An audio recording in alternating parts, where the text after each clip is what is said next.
मेरा दिल कहता है कि मुबारकबाद में जलसे की कामयाबी की वज़ीर-ए-आज़म को दूँ, वज़ीर-ए-आज़म की काबीना को दूँ, जिनकी मेहरबानियों से ये जलसा बेइंतहा कामयाब हुआ और जिनको इंतज़ार था अपोजिशन के जमा होने का और अपोजिशन के तहरीक के आगाज़ करने का। बड़ा इंतज़ार था वज़ीर-ए-आज़म को और उनके नाअहल मशीरों और वज़ीरों को। हर दौर में वो इश्तियाल दिला दिला कर हुकूमत के ख़िलाफ़ तहरीकों को उभारते हैं। इस वज़ीर-ए-आज़म और इनके वज़रा ने भी यही किया। जमा नहीं होंगे, मिलेंगे नहीं, बैठेंगे नहीं, तहफ़्फ़ुज़ात हैं। अपने अपने लोग बिठा दिए थे तज़किया निगार जो हमेशा सरकार की हिमायत करते हैं और ऐसे चैनल्स पर सिर्फ ये प्रोग्राम आ रहा था, सिर्फ ये बातें हो रही थी कि अपोजिशन मिलेगी नहीं। अल्हम्दुलिल्लाह मुबारकबाद हो हुकूमत के वज़ीरों, नाअहल मशीरों को कि अपोजिशन मिली भी और एक कामयाब जलसा किया है पंजाब में। आप सब बाखबर हैं इस जलसे के असरात क्या होंगे, आप खूब जानते हैं। ये आम जलसा नहीं था, ये सिर्फ सियासी जलसा नहीं था कि जिसका नतीजा न निकले। ऐसे जलसों का हमेशा नतीजा निकलता रहता है। मेरे कायद ने, चेयरमैन बिलावल साहब ने ये भी ऐलान किया है कि ये नाअहल और नालायक हुकूमत गिलगित बल्तिस्तान की इंतखाबात में धांधलियाँ करेगी, वो साजिशें कर रही हैं और उन्होंने वार्न किया है कि अगर धांधली हुई तो बिलावल साहब वहाँ मौजूद होंगे, सीधे इस्लामाबाद आएंगे और इस्लामाबाद में आकर बैठ जाएंगे एहतजाज के लिए। तो मैंने ज़रूरी समझा है कि मैं भी आज अपने सिंध पाकिस्तान और सिंध के कारकुनों को ये गुजारिश करूं कि ये दिन आए और चेयरमैन साहब इस्लामाबाद पहुंचे तो समझे हमें बुलावा है और वाज़ेह हिदायत भी आ जाए तो फिर सिंध के और पाकिस्तान के आप देखेंगे सारे रास्ते इस्लामाबाद की तरफ नज़र आएंगे आपको। उन तजल्लुकारों ने कहा सिर्फ पार्टियों के कारकुन नहीं पर आम आदमी भी शरीक हो गए। अब जब आम आदमी शरीक हो जाएं तो फिर तहरीक का क्या रुख होता है वो आप खूब समझते हैं। मैं कह रहा था ये धमकियाँ ना दें और इनकी जो पॉलिसी सूबों की तरफ है वो नाकाबिले बर्दाश्त है, ये बर्दाश्त नहीं किया जा सकता। सिंध के लोगों ने किसी दौर में किसी भी हुकूमत की इस किस्म की मजाक कबूल नहीं की कि वो सिंध की वहदत के ख़िलाफ़, सिंध की सलामती के ख़िलाफ़, सिंध के लोगों की खुशहाली के ख़िलाफ़ साजिश करें और सिंध के लोग खामोश हो जाए। लेकिन कराची के नाम नहाद नुमाइंदे जो हकीकी नुमाइंदे नहीं हैं, जो मुंतखब नुमाइंदे नहीं हैं, जो सियासी मौसम की तब्दीली पे नुमायाँ हुए हैं।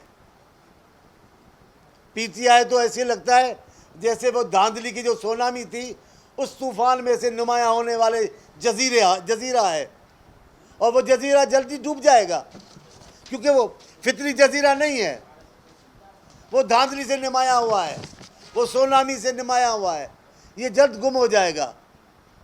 असल नुमाइंदे आप देखेंगे आप कराची में आ जाएंगे, ये जो बगलें बजा रहे हैं, जिनको बोलना नहीं आता, जिनको सिर्फ गालियां देना आता है, जिनको मजाक करने आती है, मैं उनके नाम नहीं ले रहा हूँ, आप उनको गौर से देखेंगे आप लगेंगे आपको कि मज़ाहिया अदाकार है।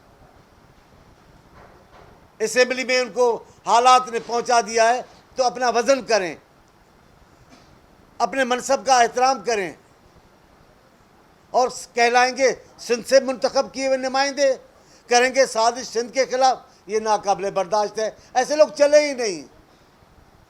सिंध के असली लोग, सिंधी बोलने वाले लोग जिनके आबाओ अजदाद सिंधी थे, उन्होंने भी सिंध की वहदत के ख़िलाफ़ फ़ैसले किए तो वो गुमनाम हो चुके हैं, ये भी नहीं बचेंगे। मुझे कभी कभार हैरत होती है गवर्नर सिंध के बयान पर, उनके साथ 2-3 वज़ीर हैं, वो तो बोलते ही MQM की ज़बान है, लेकिन गवर्नर साहब की ऐसे MQM का मैं उनको नहीं कहता, लेकिन उनकी अभी भी हैरत। आप सिंध में रहते हैं, आप सिंध में सियासत करते हैं, आप सिंध की ज़मीन और सिंध के लोगों के मफादात के ख़िलाफ़ कैसे बातें करते हो? फिर क्या होगा जब आपके ये मनसब चले जाएंगे? फिर क्या होगा? किस अंदाज से यहाँ गर्दन उठा के घूमोगे? मैं नाम बता सकता हूँ उन लोगों के जो सिंध के थे, जिनके आबाओ अजदाद सिंध के थे, सिंध के खिलाफ फैसले किए, फिर वो कभी नज़र नहीं आए, कभी इज्तिमाई जगहों पे मौजूद नहीं होते थे, लोग उनको देखते उनके मजाक क्यों उड़ाते थे। ये भी ऐसा ही है, पीटीआई के 2-3 हैं और 2-3 और हैं, कहलाएंगे सिंध में रहने वाले, करेंगे सिंध के खिलाफ साजिशें, ये कभी कबूल नहीं होगा। सिंध के जजीरे सिंध की मिल्कियत है, सिंध के लोग बर्दाश्त नहीं करेंगे किसी भी हुकूमत को, मैं कह रहा हूँ किसी भी हुकूमत को, कि वो इस किस्म का फैसला करें जो सिंध के लिए काबिल कबूल नहीं। जजीरों पर किसी वफाक की कोई माल की कबूल नहीं की जाएगी। सिंध सरापा एहतजाज है जजीरों के मामले पर। आप देखिए पीपल्स पार्टी नहीं, सारी जमायतें मुजाहरे कर रहे हैं, और ये अच्छा नहीं होगा वफाकी हुकूमत के फ़ैसलों के लिए। बंदूक के ज़ोर पे कराए गए फैसले हमेशा पायदार नहीं हो सकते। ये भी ज़बरदस्ती किया जा रहा है, जब वफाक को नहीं के फैसलों को कबूल नहीं किया जा रहा, जब सिंध उसको तस्लीम नहीं कर रहा, जब सिंध के लोग तस्लीम नहीं कर रहे, आप ज़बरदस्ती क्यों फैसला ये कर रहे हो? क्यों वहाँ शहर बनाने की आगाज़ कर दिया है? ये शहर नहीं होगा, ये आपका कब्रिस्तान बनेगा सियासी।